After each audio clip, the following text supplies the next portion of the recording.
Can the Spurs pick up the pieces after the debacle in Manhattan? Let's preview Game 5 Spurs-Knicks NBA Finals.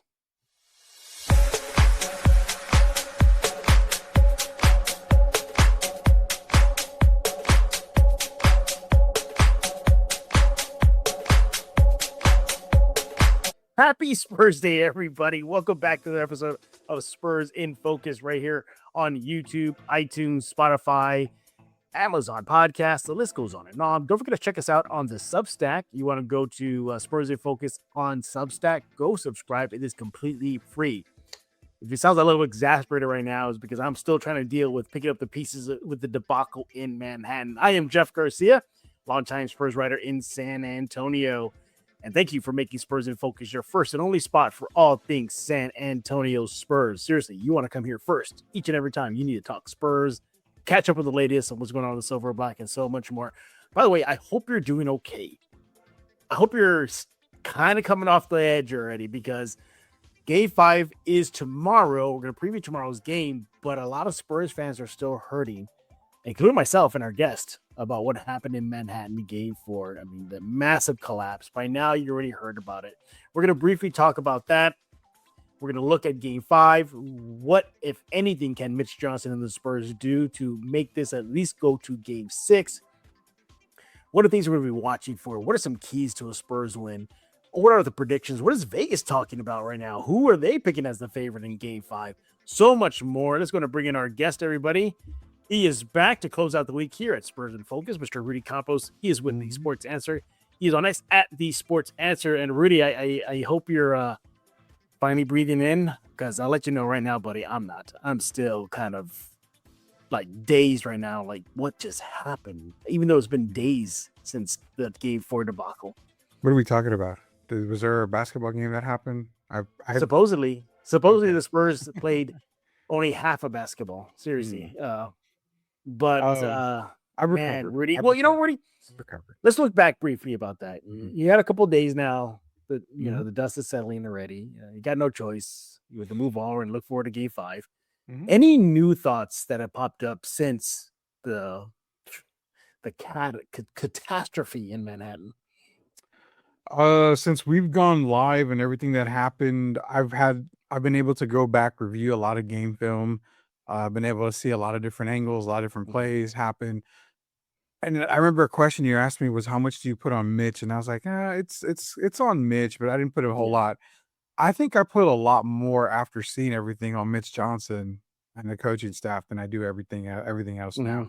De'Aaron Fox's, mishandle at the end of the game when he should have dribbled out the clock, that actually went down a tier for me, Jeff. It's the way that Mitch Johnson drew up the defense for Brunson's last shot. Basically, you send De'Aaron Fox a double team Jalen Brunson when Wemby's already guarding him. I mean, let's be honest. Brunson doesn't have enough time on the clock to dribble around Wemby and get his shot off. He's going to have to get it and just pop it. So when Wemby's guarding him, it's already a difficult shot. There's no reason why you send De'Aaron Fox to double team him. They do that. Nobody on OG Anunoby. In fact, the one guy that's supposed to guard OG Anunoby was De'Aaron Fox, who was guarding the inbounds guy. That was just a breakdown. I'm going to say that was probably Mitch saying, double Brunson on that if he gets the ball. I mean, it made zero sense of that. So I think that was the biggest problem I had, and that goes back to the coaching. But those are the only thoughts I've got other than the fact of I see a 29-point lead go down. Timeouts in certain situations. Any coach in the past, Coach Pop, Jerry Sloan. I mean, we're going to throw some names out there. George Karl, a lot of these guys, all these older coaches, they would have tore those guys. Yes, they would have. But why was it when the lead went down to 15, it's timeout, Mitch Johnson didn't look rattled. He was, okay, whatever. But then when it got down to 4 points and he called a timeout again, if you look at the reaction, it was just kind of like, okay, we're fine. Let's relax. We're okay. You would have seen top tier coaches, really ballistic for blowing them up like that and really figuring out what to do. So I think thinking about it a lot more, the loss goes on Mitch a whole lot more than it does the play. So that's my now. Yeah, I'm with you. As a couple days have passed now, I'm seeing this more on Mitch. My second guy, it's on De'Aaron Fox, because isn't he a veteran? Shouldn't he know situational awareness? And oh, yeah, I'm on playing on a bum ankle or bum leg or ankle. Mhm. He admits that he tried to outrun OG Yeah. and says that he'd rather have scored the bucket to put the Spurs up 3 versus killing the clock and playing the foul game, what the Knicks were going to have to do. They're going to have to start intentionally fouling, which Fox is a good free throw shooter. Either way, he would have still gotten the score in that fashion. The other thing that's kind of popped in my head since the stupidity, or as everybody in the national sports media has been saying, the dumbest basketball team ever, Charles Barkley, is I'm really seeing how hampered Mitch is when it comes to bench depth. He is basically going 6, maybe 7 deep. Yeah. That's it. Yeah. That's it. And then when he does go to Carter Bryant, if Carter makes one error, he yanks him in a hurry. Yeah. And I'm starting to realize that I thought Cornette was the biggest signing in the offseason. This was the smartest move the Spurs ever did in this offseason. That's the biggest move. I'm realizing he's unplayable right now. You mean to tell me, Cornette, you can't give Wemby 12-minute rest while you're out there? You can't, you got 6 fouls, sure, use them. You can't do that. Mhm. Like, he's unplayable. So and then you go to Keldon Johnson, who's basically MIA in this Playoffs. postseason run. Yeah. This entire playoffs. Your best guy off the bench is a rookie, and you still refuse to give him more minutes, especially down the stretch. Mhm. So let's just go. So you got your 5, which we all know. He gives them run. Then you start going to bench. It's an MIA Keldon, unplayable Cornette, a rookie that's shining bright, but doesn't get time when it matters. And that's about it. I would have been fine if Harrison Barnes was out there. I would have been, yes, send that guy out there. Because I think he probably would have been the one player on that court saying, Fox, slow the ball down, man. Just run out the effing clock. I think he would have seen it because he's been there, done that. So I'm starting to see just this vaunted depth that the Spurs have isn't really there, at least in this series and in the postseason. Fine, Cornette, if you're unplayable, like I said, use those 6 fouls. But hey, you got another guy named Plumlee out there who can do some damage and at least body Mitchell Robinson, body Cat, something. So I'm just really seeing that is coming to light. Like, man, Mitch is just really coaching with one arm tied behind his back because there is no depth that's shining bright. Another thing too, Rudy, it's like I'm starting to doubt whether the psyche of this young team can recover from that disaster in Manhattan. I don't know. And come Saturday, Mhm. if they're up by 15, 17 points, I'm like, big whoop. Big whoop. Yay, Well, Spurs. well, I mean, I really do get where you're coming from. I mean, I feel the same way. And I think what time does, like I say, time kind of heals all wounds. Yeah. And, I like to, whether it's a win or loss, I like to go back and look at certain games, see if I can see certain things. And I like to talk basketball, obviously, with Derek, who's been there before. Yeah. And we like to break down and analyze a lot of stuff. And you're right, but if you look at it, the first 4 games in the finals, San Antonio has been the best team. I mean, overall, they've been the best team. They've led in every first quarter.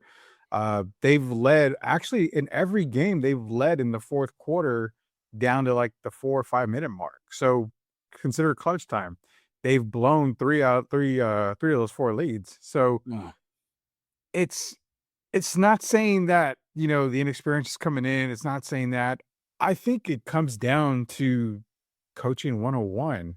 In 2 of these games, your best player hasn't been out there in Dylan Harper. And in a lot of these games, Dylan Harper goes from scoring at will to not getting the opportunity to score the ball Yeah. in the clutch time. Yeah. Now, I'm not throwing blame, I'm not throwing shade or Oh no, there's a lot whatever. of blame to be thrown, Rudy. Well, no, the reason why I say that I'm not throwing shame or shade or blame or anywhere is because there is a guy that's taking a lot more, he's taking a lot more assertiveness in the end of the game, and that's Stephon Castle.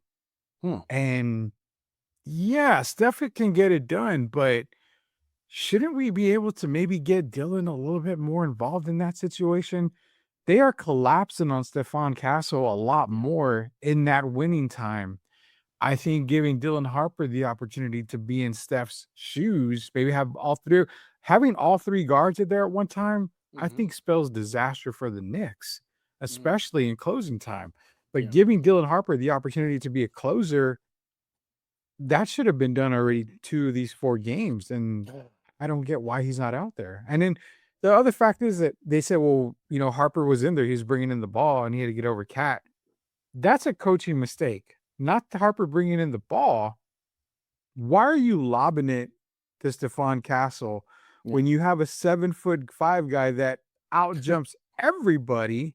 If you're gonna lob it to the basket, he's the only guy you want down there, and you can throw up as high as possible. Because they were handicapped by trying to lob it to Stephon Castle, Dylan Harper didn't have to get it up so high because he knew Mhm. Steph couldn't jump out the gym. That is coaching right there, man.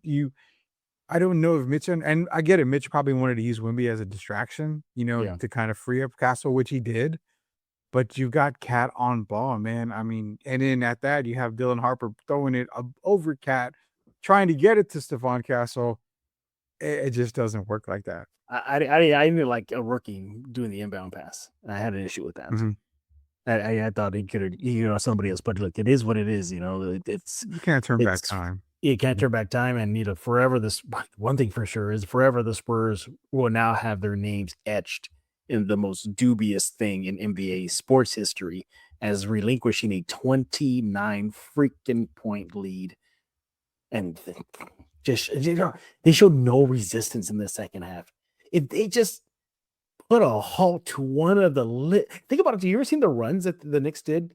They weren't massive runs. It was 7, and then the Spurs scored. It was a little 8-0 run, and then the Spurs scored. They were Mhm. just chipping away and chipping away and chipping away. And the Spurs, Mitch couldn't see that. They couldn't see that. Like, hey, wait a minute. I heard, and correct me if I'm wrong, Rudy, but that when Mitch had his timeouts, when everything was falling apart for them, he didn't use that first timeout in his pocket until the Knicks were already on a 20-9 run. Yeah. Yeah. And again, I don't know what you're saving them for. I mean, Yeah, you have to burn stop the them. bleeding. You have to Yeah. stop the bleeding somewhere. But it goes back, man. I remember discreetly talking about you when we were doing the post show for the Portland game. I'm like, why didn't he use a timeout there in game one, Yeah. when the Spurs lost that game because he wanted them to play through and well, Julian got a great shot. That's what we wanted. Yeah, but at some point in your life, in your coaching career, you have to understand you just can't play off momentum at the end of a Mhm. game. You've got to go through timeouts, man. You're not going to be able to take them with you in the next game. And when this Yeah. Knicks team gets hot, you've got to slow them down some way. And not only that, take your time out, but make an adjustment somewhere. I mean, there's Yeah. got to be an adjustment somewhere. Yeah. Whether you body up Ananobi, you body up Brunson as well. I mean, again, Cat had a very lackluster Yeah. game. I mean, And everything's going right for them, though. Everything's going right for yeah. San Antonio until the final minutes of the game. You know how many gifts the Spurs were given in that second half? Just the game overall. Cat didn't have a good game. Mm, Bridges was pretty much a non-factor. Landry hardly a Shamet, layup. who had been hitting shots left and right, he was a non-factor. McBride was a Even yeah. non-factor. Brunson didn't really turn it on until when it mattered, but that's what Brunson does. Mhm, That and Josh Hart missed what I thought was going to be the game-saving miss for the Spurs mhm. by blowing that layup, dunk, whatever he was trying to do. So many gifts were given to the Spurs and opportunities to Yeah. get the W, to tie it up 2-2. Momentum completely in the Spurs' favor as it's heading to game 5 in San Antonio. It's just like, wow, Spurs, wow, you really screwed this up. Like beyond words that can describe. This is just horrific. You know what? As Rudy said, and I said, the past in the past. Let's take a quick break. We have to see. It's still therapy session, everybody. It's still. I think collectively, San Antonio Spurs fans are like, oh my god, to get it off their chest. But we're gonna get back. We're gonna look ahead at tomorrow's game, Game 5, Spurs and Knicks. Can the Spurs? Can they get the Game 5? Is it all but a wrap? What are going to look at? Some keys to a Spurs win, so much more. That's coming up next, right here on Spurs in Focus. Secret powers were revealed to me the day I held aloft my magic sword and said, "By the power of Grayskull, I subscribe to Spurs in Focus."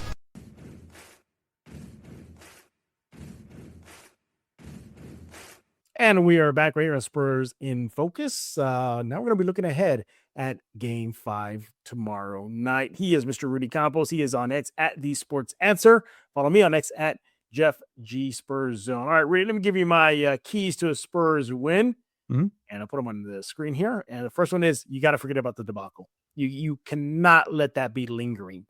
They cannot be up, like I said, for example, up 17 and thinking, oh my God, we've been in this position before. And the Knicks came back and they destroyed us and they got the win. No, you're up 17. You need to crush them. You need to forget about what happened in Manhattan and just destroy them. So forget about the debacle.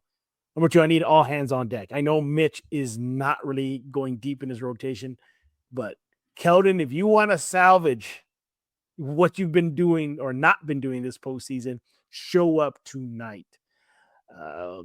Who else? Cornette. Can you at least do something when you're out there? Give Wimby. Look, Wimby's getting gassed. Cornette, you were brought in to help that situation, to give solid minutes while number 1 is taking a breather. Can you do that? Champagne, can you knock those threes? What y'all were doing in the first half of Game 4, keep on doing that. All right. And that was all we saw, all hands on deck for at least half in that Game 4. And can we get more Harper, please? Statistically, throughout the playoffs and in this series, he is outperforming De'Aaron Fox. He is the one of the few guys that shows up and makes an impact. I got to have more Harper in Saturday night's game. Rudy, your thoughts?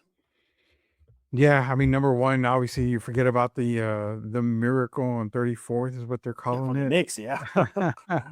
You definitely forget about that, man. And it's tough to forget. It's gonna linger. It's gonna bother, but I think it'll bother fans more than it will actually the Spurs. I think, to be honest, the only person that's probably thinking about it and will think about it is probably De'Aaron Fox, because a lot of the debacle at the end of the game. But other than that, I mean, I think even he just kind of gets over it and shrugs it off and says, you know what, it's a game. You don't want to dwell too much on it. The more you dwell on it, the more it's going to play in your past, the more you're going to hesitate to play in Game 5 the way you should be playing. So yeah, forget about that. All hands on deck. That's a good one, because you're right. I mean, you have the NBA Sixth Man of the Year. A lot of people say he didn't deserve Sixth Man of the Year, that Jaime Jaquez should have been Sixth Man of the Year. But Keldon made a really good, he had a really good season for San Antonio, but come postseason, he just has been non-existent, and you need guys like him. You need guys like Cornette. We don't need Cornette to go off for, 15 and 9. We just need No, we him don't. to we just need him to play major minutes, and I'm talking maybe get those 18, 19 minutes in this game, spell Wemby, allow Wemby to, to even just get a breather. And more Harper, that one is obvious, but I think what we need to see is not necessarily more Harper. We need to see more rotation is what it Okay. is. And that's the likes of Harrison Barnes. I kind of played with the idea that your bench is struggling. It's the end of the year. It's the NBA finals. What do you have to lose? Yeah, Pulling nothing to the lose. pulling a player to the side like Julian or Devin, Yeah. and say, hey, you know what? For game 5, you got Devin, you're playing really well. Let me put you on the bench for game 5, and let me bring you in with that second string. I think a two guard lineup of Devin and Harper sounds really good coming into that second squad. You don't lose any scoring. Devin's been playing out of his mind. He's been probably one of the MVPs in this game, in this series. So maybe throwing Harrison Barnes back in there for game one just to, he started at the beginning of the season. He started off relatively hot. Sometimes you got to call on some of these veteran guys to maybe make a difference somewhere. So I think just more of a rotation needs to be done. But you're right. Harper needs to play more. I even considered giving him the keys to the car for game 5 and just saying, take it You got over. nothing to lose, man. You got everything to gain. And that's what I'm saying is you can easily go Harper, Fox, and Castle and maybe move Julian to the bench and say, Julian, I want to bring you off the bench, and you're not going to lose anything. You're going to get a shooter coming off the bench. I mean, we've had it in the past. Patty Mills was a bench guy that came off the bench and sparked them, by just knocking down threes left and right. So it's something that you got to consider. And I think if you play Fox off the ball as a 2 guard and have one as your point guard and your leader, you probably will see a lot better performance from these guys. So all hands on deck, definitely. And the more Harper, it's just, you got to do something. For me, that's the biggest key is Mitch has to try. He's got to step out of the box. What he's doing now is not working. And he seems to be scared to try something else. And that's the thing, Rudy. They have theoretically 3 chances at redemption. 3 chances at redemption. Game 5, and if they do it, game 6, and if they do it, game 7. That's a tall task, though. It's a tall task. By the way, before we continue about the preview, we had a reaction to our live show, and this guy, he's a good guy. He's on X right now. He goes at Texas Rants. He's having a little bit of a reaction to what we said, and he called you and me out. He says, quote, listen to your latest. So that was the live show that we did. It goes, quote, the Spurs need to beat the Knicks 3 straight. That ain't going to happen, unquote. I realize it's a long shot, but damn, Jeff, that's kind of bleak. G5, game 5 feels like a lock to me. We're currently favored. And if we could pull that out, G6, we're not losing. G7. And then he goes, the quote, that ain't going to happen levels of impossible. And your co-host, Mr. Rudy Campos, contention that this loss could lead to a team breakup a la the Thunder. I don't know, man. I don't have that. So yeah, I don't have that. He just goes on about Mitch Johnson. But so we're gonna call to task you, Rudy, for saying this level of disaster is Thunder breakup levels, and for me to say that, hey, it's bleak for them to win 3 straight. Your thoughts? Well, the winning 3 straight being bleak. It is bleak. The odds are astronomical. No. I mean, the odds are against Spurs, but it's actually didn't I tell you on the live? I said that game 5 is more important to New York than it is to San Antonio. Yeah. And it's kind of weird that I say that, but if you really think about it, it's true. The hardest game to close out is the closeout game. The win is the closeout game. The New York Knicks do not want to give the Spurs any hope whatsoever. No. So they want to close it out in game 5. If they don't, they understand they got to go back home. They could win it at home in front of their fans. But look at the first 4 games, Jeff. The Spurs have played way better on the road than at home in these finals. So going back to New York is not a problem. If they end up winning game 5, I start to believe a little bit more. Friend of the show, Derek Irvin, said he still has the Spurs in 7.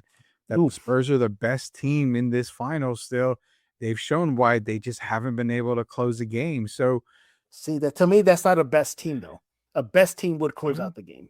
You're absolutely right. The best team would close out the game, but they've been the best team. And I mean, we can argue oranges and apples all night on it, but I mean, they technically have been the best team. They've led every single first quarter. They've led all the way into winning time, and they've just blown that league. And that's where I think Mitch and the coaching staff needs to make that adjustment. But winning 3 in a row, I give it about 15% going into game 5. I really do. Pretty much not going to happen. But if they win game 5, it shoots all the way up to maybe 40, 45% for me. That's how much this game 5 means for the Knicks. And as far as me saying that it's possible breakup, you got to understand this. I mean, you're looking at Harper, Castle, and Wemby as your main guys, and we're gonna throw Fox out of the equation because he's an older player by NBA standards right now on this team. He's got a max deal, and the thing is that you've got 3 guys, and only one of them, I feel, Dylan Harper, Mm-hmm. understands that he could probably not be as big of an alpha as he would in San Antonio next to Wemby. But look at a guy like Stephon Castle. I mean, he may have the idea that he can lead another team to the promised land and doesn't need to stick around for it. I'm not saying he's going to leave. I'm just saying that if you lose the NBA finals here, you get back next year and you lose the NBA finals, then you Mm-hmm. go into the playoffs, you lose in the playoffs. Losing doesn't sit well with a lot of these younger generation guys. What do? They tend to just leave if they're not winning. Mm-hmm. I mean, LeBron started it, right? I mean, in Cleveland, had everything. He was the main guy in Cleveland, and he goes to Miami to get some titles, and then, oh, let me go back to Cleveland, win a title there, and guess what? I'm bouncing again. Mm-hmm. So loyalty is not a very big thing in today's NBA standards. And that's why I said a loss like this, and again, he's got to look at the show. He's got to really look at it. I didn't say it was this summer. I said years from now, a loss like this could potentially be a team breakup because Yeah. it could snowball downhill for this team. You know, you make the playoffs, you're out in the first round. You make the playoffs, you're out in the semifinals. You make the finals, you lose again. Eventually, they're going to think this isn't going to work. Then you got to pay all 3 guys max deals. You're going to not have enough money for everybody else that you need to sign to fill out the roster. So that's what I'm saying is that could this be a snowball effect? It could be. This is a loss that could potentially be a snowball effect. Hopefully it's not, though. Hopefully it's not. And look, the first step to that redemption after game 4 is getting the W in San Antonio Saturday night. Now, Rudy, you have any other keys to a Spurs win? I gave you my 3. Any ones I may have missed? Absolutely. I've got a couple here. One of them is grow some balls, and that's on the coaching staff. Mm-hmm. You need to really, really think outside the box. You've been the best team in this series for at least 3/4 of the game, at least 3.5 quarters of the game. I mean, the Knicks, in the game 2 and in game 4, they didn't really have the lead until the end of the Yeah. game. That was it. So you've been the best team in, this whole series.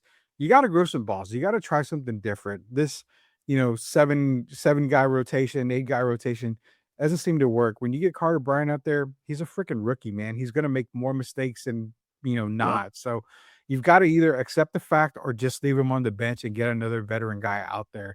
But if you Mhm. trust him enough to play in the finals, trust him to know that if he makes a mistake, he's going to fix it. He's good. You've got to give him the opportunity to fix it. Get a guy like Harrison Barnes. I mean, hell, even give Kelly Olynyk a little bit of run. If Cornette's not getting it done for you, you know what Olynyk does? He can spread the floor. He's been able to knock down 3-pointers a few times. So you got to try something. Play Cornette and Wemby at the same time. A look that they haven't given New York yet. So, Mhm. OG Anunoby is a very strong guy. Why not match him up with, give him Wemby and Towns can take Cornette? I mean, whatever you want to do, just change it up. So that's my first thing is you got to grow some balls. The coaching staff does. Not only that, yell at your players, man. Corliss Williamson, the big nasty there. I thought he would have got into a lot of these guys' faces during that 29-point lead and loss right there. But no coach was able to just get up and say anything to these guys. It was a yaha, go lucky type of atmosphere. And that's not the shit you want to see when you are a San Antonio Spurs coach and you're losing the lead like that. Second of all, you've got to get Webby to understand something. If you are 2 for 9 from beyond the arc, you are probably not going to make a whole bunch that night. Yeah.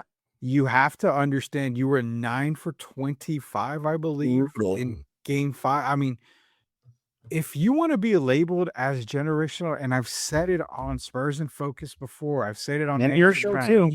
On Answer Now, if you want to be labeled generational, you have to be dominant in one aspect of the game first. Yeah. We know you can dominate in the paint. When they have won and they've won convincingly, he's been dominant inside the arc and definitely in and around the paint. Why do you go away from that? I don't care if you want to be Kevin Durant or Steph Curry. It doesn't do me anything. So that's my biggest thing is he's got to understand, dominate the paint. So points in the paint, they've got to win the points in the paint battle I would say by at least Yeah. 15 to 20 points. And then I would think that would be a victory there. Those are my two right there. Rudy, they had no points in the paint in the third period at all. Nothing. And you shouldn't have that with a 7'5" Mhm. so-called generational guy. You know, if I can add one more key to a win, Keep it. how about this? How many times have we seen the Spurs team get in the bonus early in quarters and they don't take advantage of that? Tons of times. Tons of times. Tons. Again, situational awareness. Mhm. Clock is on your side. Run it out, Fox. Hey, Spurs, you're in the bonus for the next 4 or 5 minutes. Attack the rim. Goes back Hey, to Spurs. coaching. Hey, Spurs, Coaching, dude. you eviscerated the Knicks in the first half by establishing Wemby closer to the rim, attacking, and you went away from that. But you're right. It is coaching. It is coaching. Man, oh man, oh man. You know, let's look at what Vegas has to say. So apparently the line has moved. Okay. It is now the Spurs favored by 5.5 points So win it. in Saturday's game. They got the point totals right here at 216.5. So I guess that's a little bit more high scoring there. You taking those odds? By the way, this is via DraftKings. Spurs favored by 5.5. I mean, it went up from 4.5 to 5.5. So I mean, I think in Vegas is expecting them to win game 5. Yeah. Yeah. I will say, yeah, I would take those odds. I mean, I would probably take the Spurs and the 5.5 points. I mean, it's almost like you feel like they're going to win game 5, and then it's going to open up another whole can of worms because then it's like, oh, the Knicks are going to go back home to win. You know, they're going to do this and that. Yeah. Man, this is a very pivotal game for the Knicks. I think, like I said, if you go into San Antonio and you don't get game 5, the Spurs have played better on the road in this series. I get it. You have a hostile crowd. You have this and that. But what happened in these 2 games in New York, Jeff? You had Spurs fans getting beat. Then Knicks fans decided, let me go ahead and throw eggs at Wemby on the way to the hotel. Right. Do you really want a pissed off 7'5" guy back in Madison Square Garden for game 6 and potentially win that game to go to a game 7? If they get to a game 7, then you're talking about the Knicks having the biggest choke job in all of NBA history. Yeah. Because that 29-point lead, it goes And you're up away. 3-1. Yeah. It goes away. I think only one team has done it, right? The Cavaliers against the Warriors, LeBron James. So yeah, I mean, it's been done before. So possibilities there. But it's a pivotal game. The Knicks. Can I ask you this? If they win tomorrow night, I know we technically don't on paper 3 games to 2 Knicks to have the lead, but as they said when the Spurs got that first win, oh, now we have a series. Would you say, oh, again, now we have a series again? You know, or is it still like, oh no, Knicks still got this? No. It's like I said, it's 15% right now that Spurs can come back. And for me, if they win game 5, it jumps to 40-45% for me, because then you go back to New York again. You're giving a team that's been defeated, deflated, soul crushing, heart ripped out of game 4. You're giving them another opportunity. Sometimes in life, all you need is a glimmer of hope, and everything can change. That's exactly like sports, man. If you give any team a glimmer of hope, sometimes they'll ride that wave, and then it's all but over. And that's why I said the Knicks, they've got to come in with a killer mentality if they want to win this title, because I don't like their chances if they don't get game 5 at all. Well, you know what I'm getting tired of? If we get back to our brand of basketball. How many times have we heard that from Mitch to the players? What is their brand? What does that mean? Yeah, I don't know what it is. Like, what is your brand of basketball? Is it the brand that we saw in the second half of game 4? Is that your brand? Or your brand is what we saw in the first half, where you were just eviscerating the Knicks? I like that brand better.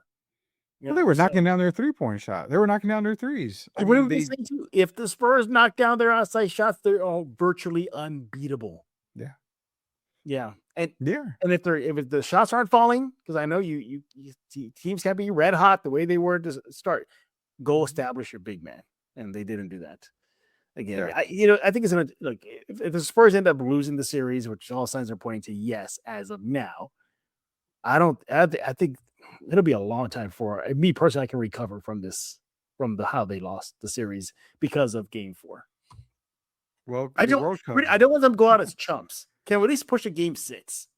You push a Game 6, and at least you didn't go out as chumps. Yeah, I mean, I mean, okay. So if you're asking me like for Game 5, Yeah. I'll take the Spurs to win Game 5 at home. I think they do. And the other part that I look at it too is that now from here on out, you're getting 2 days rest. So Mm. that extra day could potentially help them. And Spurs fans, if you believe in, little knickknacks and little whatever it is, fate, the only game the Spurs have won came off of a 2-day rest. So, I mean, now you go into every 2 games, getting the extra day of rest, and that could potentially be a good thing for them. So, Yeah. who knows? And the biggest thing is I didn't like that they had Karl Anthony Towns in foul trouble. They primarily played Mitchell Robinson, who even he got into foul trouble. Then I can't even pretend to even know who the other guy was that they brought in. But then eventually you saw Jeremy Sohan in the game. Oh my God. Yes. Those are the moments where Wemby just parks in the paint and you just give it to him. I mean, lob it up. Neither one of those guys can jump higher than him. Just throw it up to him exactly the way they did with Shaq when he was dominant in the paint. You could have easily built possibly a 30-point lead if, easy. I mean, if he was just in the paint and drew more fouls on those big guys. So, yeah. And I mean, can we easily say, Jeff, that the refs are not even a factor in this series? I saw one person posting a lot like, well, Fox got fouled or Wemby got fouled here, blah, blah.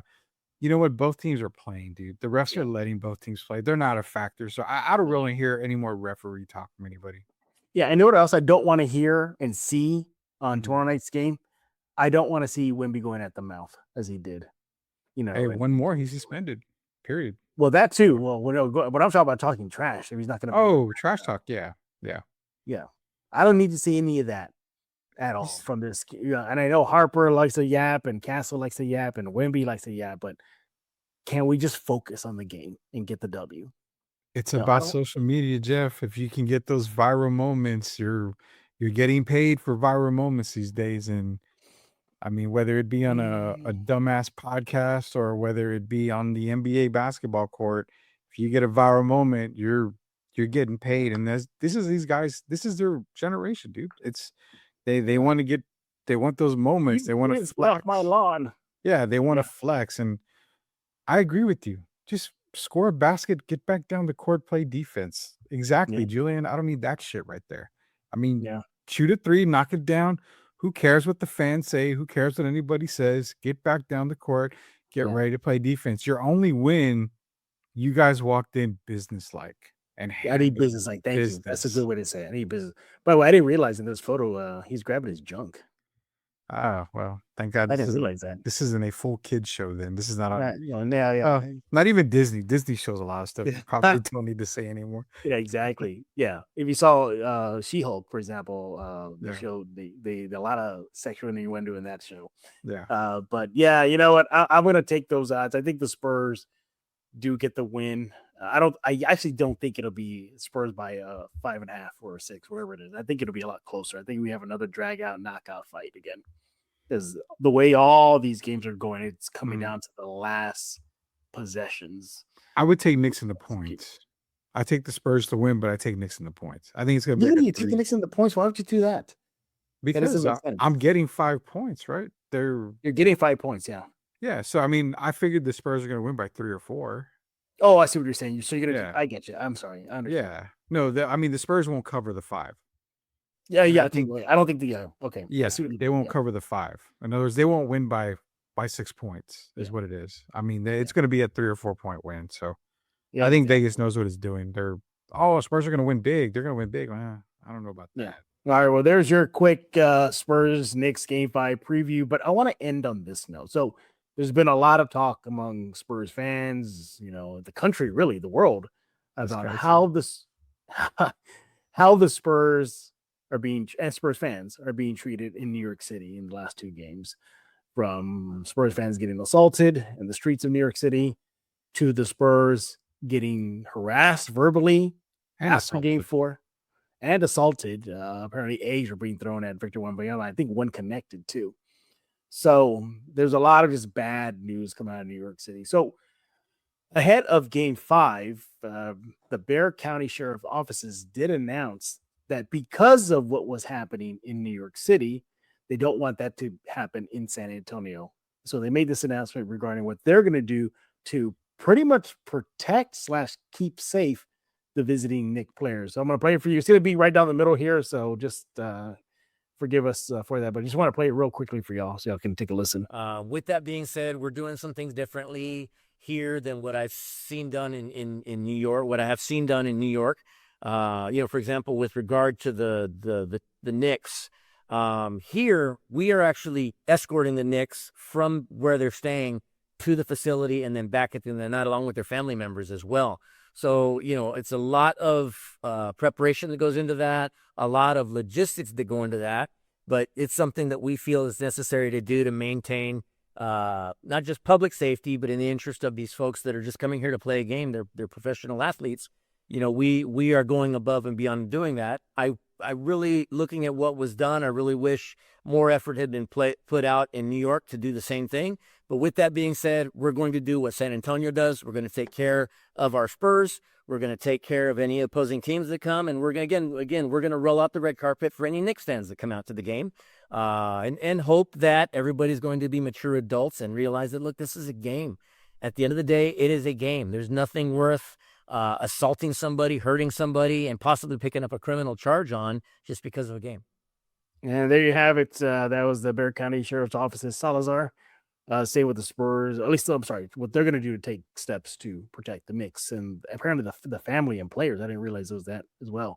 What do you think? You think good move by the Bexar County Sheriff's Office, or The fan in me says no. Like, let them right?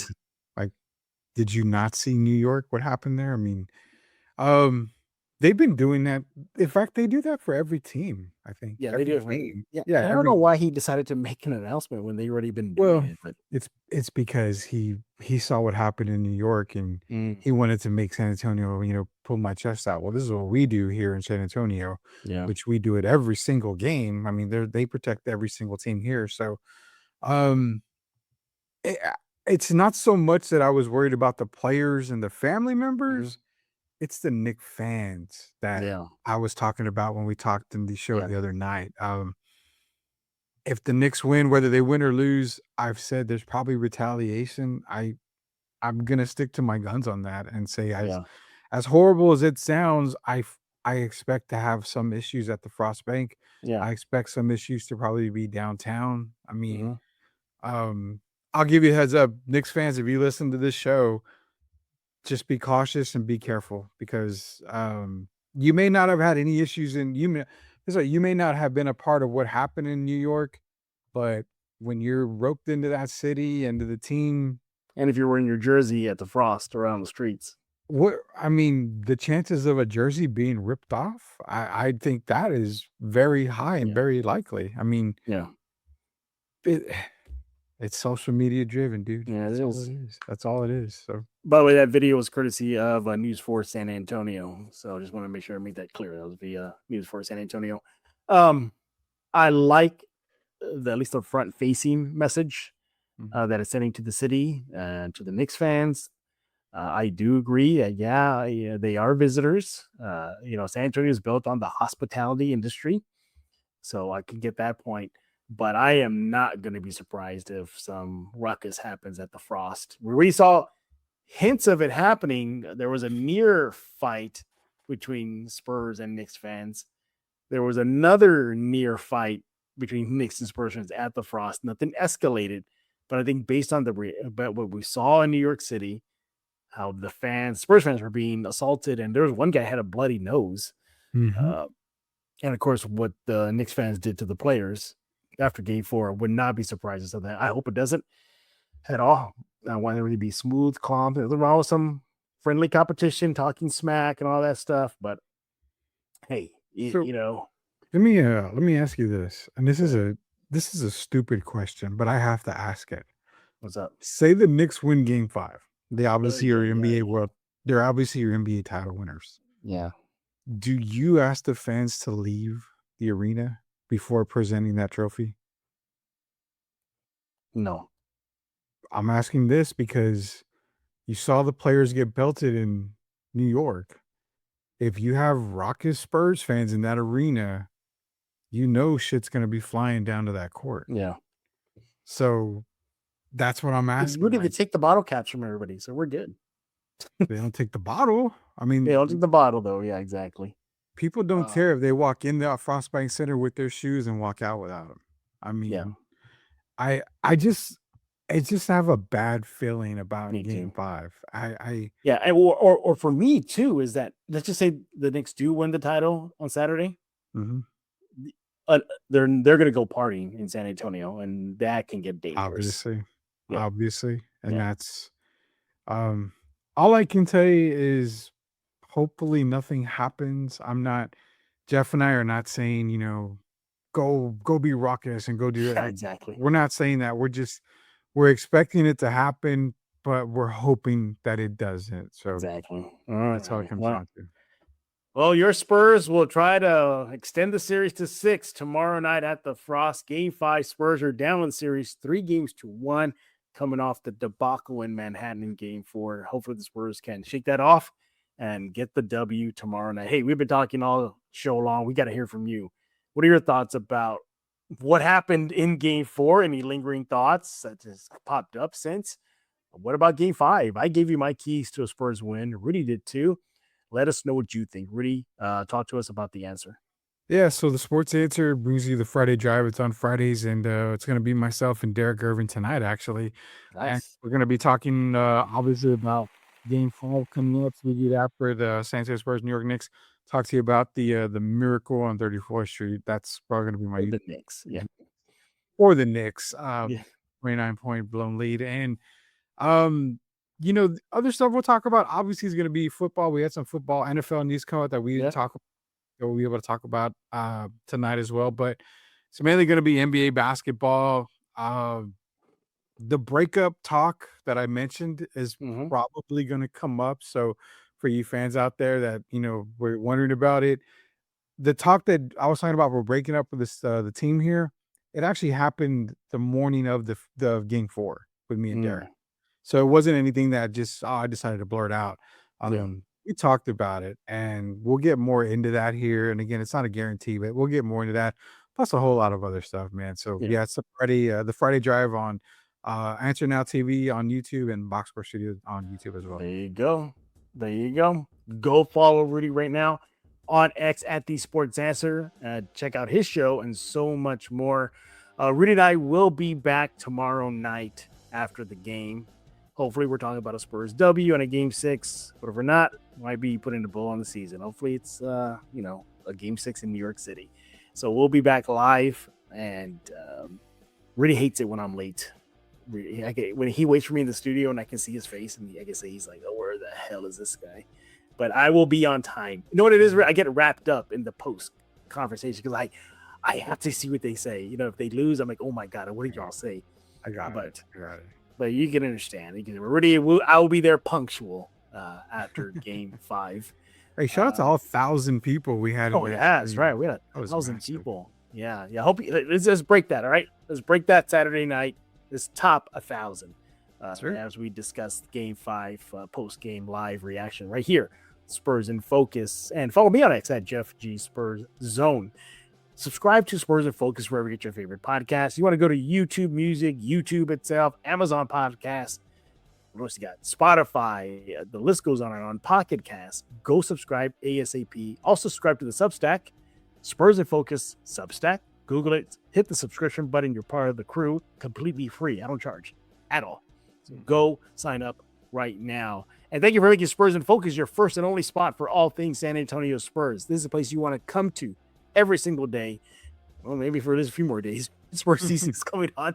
But still, come here, catch up on the latest and greatest with the San Antonio Spurs. You want to unsubscribe to those other shows, right? You want to only come here. to Spurs in Focus. So hopefully the Spurs are going to have a little longer season after tomorrow night. So for Mr. Rudy Campos, I am Jeff Garcia, and now you're in Focus with Spurs in Focus.